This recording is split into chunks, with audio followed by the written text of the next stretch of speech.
राधे राधे दोस्तों, आज मैं फिर हाजिर हूँ आपके लिए एक नई कथा लेके, जो मेरी सबसे फेवरेट कथा है। भगवान विष्णु के 8वें अवतार श्री कृष्ण की कथा। भगवान विष्णु ने श्री कृष्ण के रूप में देवकी और वासुदेव के घर में जन्म लिया था। उनका लालन पालन यशोदा और नंद ने किया था।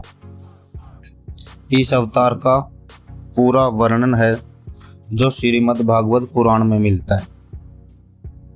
कृष्ण हिंदू धर्म में विष्णु के अवतार हैं। हिंदू श्री कृष्ण को ईश्वर मानते हैं और उन पर अपार श्रद्धा रखते हैं। सनातन धर्म के अनुसार भगवान विष्णु सर्व पापहारी, पवित्र और समस्त मनुष्यों को भोग तथा मोक्ष प्रदान करने वाला प्रमुख देवता है। जब जब इस पृथ्वी पर असुर और राक्षसों के पापों का आतंक हुआ, तब तब भगवान विष्णु किसी न किसी रूप में अवतरित होकर पृथ्वी से उनके भार को कम करते आए हैं।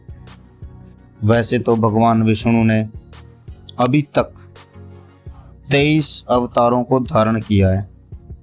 इन अवतारों में उनका सबसे महत्वपूर्ण अवतार श्री कृष्ण का था।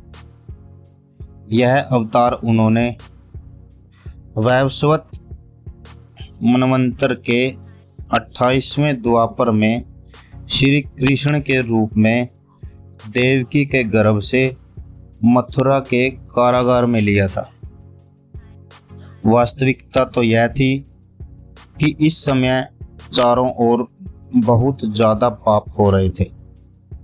धर्म नाम की कोई भी चीज नहीं रही थी। अतः धर्म को स्थापित करने के लिए श्री कृष्ण अवतरित हुए थे। श्री कृष्ण में इतने गुण थे कि वे स्वयं इसे नहीं जानते थे, फिर अन्य की तो बात ही क्या है। समस्त देवताओं में श्री कृष्ण ही ऐसे अवतार थे जो इस पृथ्वी पर 16 कलाओं से संपूर्ण होकर अवतरित हुए थे। उन्होंने जो भी कार्य किया उसे अपना महत्वपूर्ण कर्म समझा। अपने कार्य की सिद्धि के लिए उन्होंने साम दाम दंड भेद सभी का उपयोग किया, क्योंकि उनके अवतार लेने का एकमात्र यही उद्देश्य था कि इस पृथ्वी को पापियों से मुक्त किया जाए। अपने इस उद्देश्य की पूर्ति के लिए उन्होंने जो भी उचित समझा वही किया। उन्होंने कर्म व्यवस्था को सर्वोपरि माना और कुरुक्षेत्र की रणभूमि में अर्जुन को कर्म ज्ञान देते हुए उन्होंने गीता की रचना की, जो कली काल में धर्म में सबसे महत्वपूर्ण ग्रंथ माना जाता है। धन्यवाद दोस्तों। आज की ये कथा आपको कैसी लगी कमेंट में ज़रूर बताएं। लाइक करें, सब्सक्राइब करें, शेयर करें। मिलते हैं विष्णु जी के 9वें अवतार में कल फिर। धन्यवाद।